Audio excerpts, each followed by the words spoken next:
this video, we are going to see how you can schedule the activity for the particular CRM entity, that is the lead or deal entity. For now, we are going to see the same thing with the deal. So for example, we are just opening this deal. So suppose you want to contact the client within the 2 or 3 days or within the week. So you can schedule that in your Bitrix24, that is the reminder for the particular activity, and you will be getting that notification from in Bitrix itself.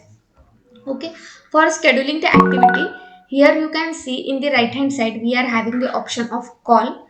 So when you click on the call, here you are getting the option of selecting particular date and time for scheduling that call, and duration also. So you can adjust that duration, call, and everything according to your follow up which is happening with the client. So for example, we are going to set this within the 3 days, and in subject we are just write over here follow up regarding quotation. And as you can see over here, in the with section there is automatically the client's company name are already selected over here.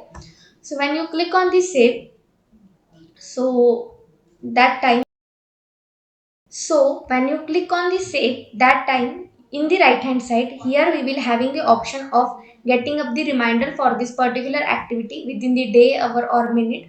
So you will be set this according to your plan. So when you save this, you will be able to see this activity which is scheduled over here in this particular right hand side option, that is the calling this customer today at the 3:40 p.m. So that's how you can schedule your activity with the client, and you will be getting that notification in this particular notification panel also, and in your deal section also. So accordingly you can schedule your follow up with the clients in the Bitrix 24 from the activity section.